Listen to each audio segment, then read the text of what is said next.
ఇవాళ బనకచర్ల ద్వారా మీ గురువు గారు చంద్రబాబు నాయుడు గారు తెలంగాణ రైతుల గొంతు కోసి మరి గోదావరి నీళ్లను మళ్ళీ కిందికి తీసుకుపోయే ప్రయత్నం చేస్తుంటే మీరు ఎట్లా వంతబాడుతున్నారో తెలంగాణ సమాజం చూస్తలేదా, తెలంగాణ రైతాంగం చూస్తలేదు అనుకుంటున్నారా? ఈ జలదోపిడిని అడ్డుకునే ప్రయత్న భాగంలో మీరు ఎట్లా ఆంధ్ర ప్రయోజనాలకు వంతబాడుతున్నారో ఇవాళ తెలంగాణ సమాజం చూస్తలేదు అనుకుంటున్నారా? ఒక్కసారి గుర్తు చేసుకోండి అని చెప్తా ఉన్నా. ఆనాడు వలసల జిల్లాగా పేరుపడ్డ పాలమూరును దత్తత పేరిట దగా చేసిందెవరో, దక్షిణ తెలంగాణకు ప్రాణాధారమైన పాలమూరు రంగారెడ్డి ఎత్తిపోతల పథకాన్ని మేము దాదాపు 85-90% పూర్తి చేస్తే ఆ 10% ఇవాళ చేయకుండా ఎండబెడుతున్నది ఎవరో ప్రజలకు తెలియదా? ఆనాడు నల్లగొండ జిల్లా, మా స్రవంతి గారు ఇక్కడే ఉన్నారు, మునుగోడు, ఆ ప్రాంతం మొత్తం ఆనాడు ఫ్లోరైడ్ బాధతో బొక్కలు పూర్తి స్థాయిలో మూలుగ తెచ్చిపోయి దారుణంగా తయారైతే ఆ ఫ్లోరైడ్ అనే మహమ్మారిని తరిమి కొట్టింది కేసీఆర్ పరిపాలన కాదా? అన్నదాతల ఆత్మహత్యలు ఆపింది కేసీఆర్ పరిపాలన కాదా? ఈ సెంట్రల్ గవర్నమెంట్ పార్లమెంట్లో చెప్పిన మాట వాస్తవం కాదా? ఇట్లా చెప్తూ పోతే వందలున్నాయి. చివరికి ఎంత దారుణం అంటే నల్లగొండ జిల్లాలో ఫెయిల్ అయిన బోర్లే ఇంటి పేరుగా రైతులు మార్చుకునే పరిస్థితి. బోర్ల రామరెడ్డి గారు, ఆయన ఇంటి పేరు బోర్ల రామరెడ్డి, 57 బోర్లేసి బోర్లా పడ్డ వ్యవసాయం తెలంగాణలో ఉన్నమాట వాస్తవం కాదా? ఇవాళ మీరు మాట్లాడితే దయ్యాలు వేదాలు వల్లించినట్టు నికృష్టంగా కాంగ్రెస్ గురించి, కాంగ్రెస్ యొక్క గొప్పతనం గురించి, ఇందిరమ్మ గురించి ఎమర్జెన్సీ విధించి ఆనాడు ఎంతోమందిని జైళ్లలో నూకిన ఇందిరమ్మను గుర్తు చేసుకుంటూ మళ్ళీ గుడ్డలు కూడా తీసుకొడతామంటే ఇవాళ తెలంగాణ సమాజం అట్లా చూస్తూ ఊరుకోవడానికి, నిస్తేజంగా చూడడానికి సిద్ధంగా లేదు. రేవంత్ రెడ్డి గారు, మీకు నేను స్పష్టంగా చెప్తా ఉన్నా, నీకు లెక్కలు తెలియకపోవచ్చు కానీ నేను గుర్తు చేస్తా. వాస్తవం ఏంది?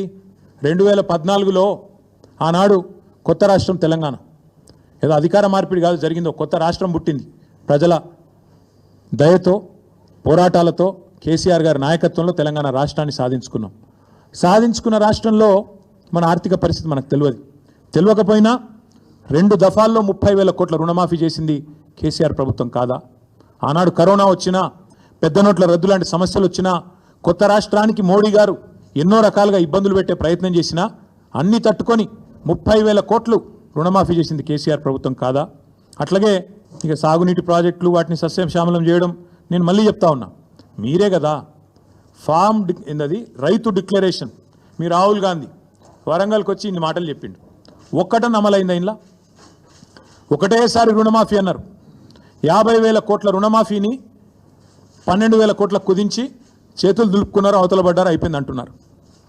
12,000 కోట్లు దాటలు ఇంకా ఈరోజు కూడా. మళ్ళీ మాట్లాడితే సిగ్గు లేకుండా 21,000 కోట్లు అని చెప్తారు.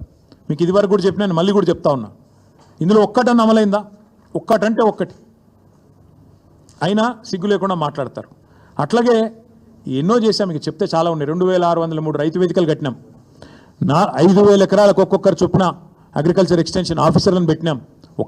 ఏదో మాటలతోనో డైలాగులతోనో కాలేదు తెలంగాణలో వ్యవసాయ విస్తరణ. కేసీఆర్ గారి నాయకత్వంలో అకుంఠిత దీక్షలాగా, ఒక తపస్సులాగా చేస్తే ఇన్ని రంగాల కలబోత, సాగునీరు, విద్యుత్తు, అట్లాగే ఇరిగేషను, ఇవన్నీ కలిస్తే, గ్రామీణాభివృద్ధి కలిస్తే వాటి సమాహారంగా అల్టిమేట్గా తెలంగాణ ఇలా భారతదేశంలో నెంబర్ 1 అయింది. మేము రెడీ. నువ్వు అసెంబ్లీలో పెడతావా చర్చ, లేదా అంబేద్కర్ కాడ పెడతావా, కొండారెడ్డి పల్లెలో పెడతావా, చింతమడకలో పెడతావా, కొడంగల్లో పెడతావా, గజ్వేల్లో పెడతావా, ప్లేసు నీ ఇష్టం, ఎక్కడంటే అక్కడికి వస్తాం.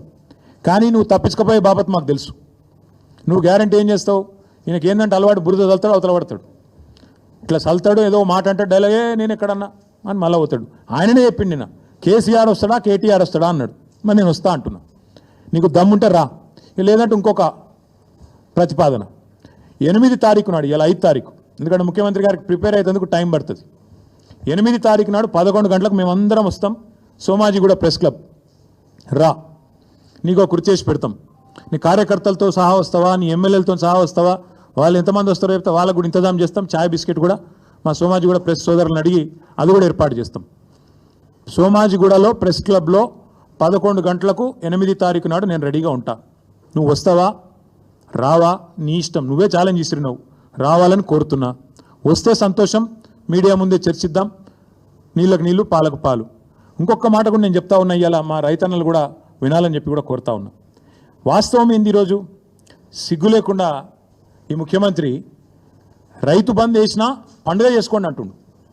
మొన్ననే మా ప్రశాంత్ రెడ్డి గారు, జగదీష్ రెడ్డి గారు ఇక్కడ చెప్పినారు, మేము ఒకసారి వేయలేదు, 11 సార్లు మొత్తం 73,000 కోట్ల రూపాయలు రైతుల ఖాతాల్లో వేసినాం, కానీ ఎన్నడూ గింత హడావుడి గింత ఆర్భాటం అయితే చేయలేదు. ఒక్కసారి వేసి 4 పంటలకు గాను ఒక్క పంటకేసి దానికే పండుగ చేసుకోకండి అంటున్నాడు. వాస్తవం ఏంది అసలు? ఇవాళ రైతులకు ఎగ్గొట్టిందంతా, యాక్చువల్గా ఇచ్చిందంతా రేవంత్ రెడ్డి ప్రభుత్వం. మీరు చెప్పింది ఏంది అసలు? ఇచ్చింది ఏంది? మీరు చెప్పింది ఏంది? రైతు భరోసా ఎకరానికి 15,000 ఇస్తామని చెప్పినావు నువ్వు. కేసీఆర్ 10,000 ఇస్తున్నాడు బిచ్చమేసినట్టు, నేను 15,000 ఇస్తా అన్నావు. కేసీఆర్ 2 పంటలకు ఇస్తున్నాడు, నేను 3 పంటలకు ఇస్తా అన్నావు. ఇవాళ ఏం చేస్తున్నావు మరి? ఇచ్చినావు ఎక్కడన్నా 15,000? అసలు రైతు భరోసా పేరుకు అర్థం ఉందా, తాత్పర్యం ఉందా? ఇంకొక మాట కూడా అడుగుతా ఉన్నా రేవంత్ రెడ్డిని నేను. నువ్వే కదా ఉత్తరం రాస్తే కౌలు రైతులకు 22 లక్షల మంది కౌలు రైతులకు ఉత్తరం రాసిండి నీ మొగోడు.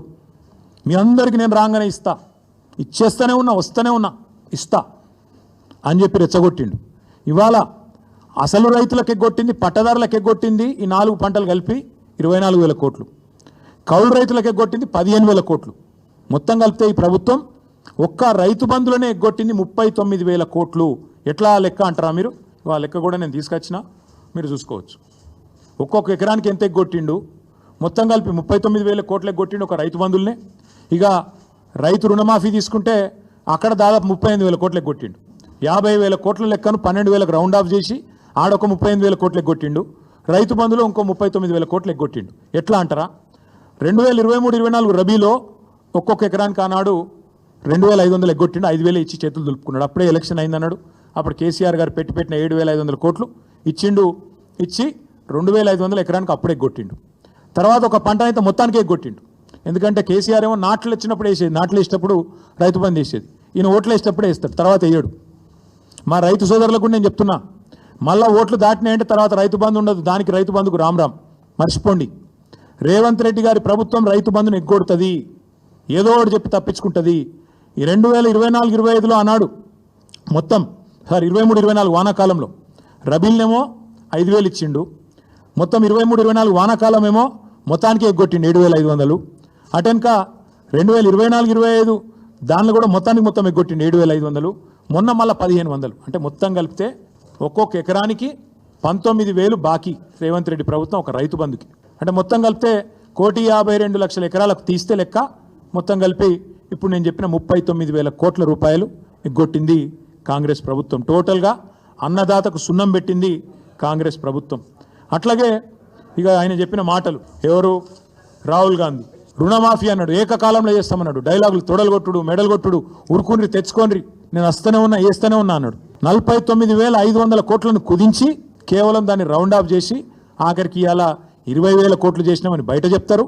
నిజానికి ఇచ్చింది మాత్రం ఇప్పటికి 12,000 కోట్లు మాత్రమే. అక్కడ ఎగ్గొట్టిండు.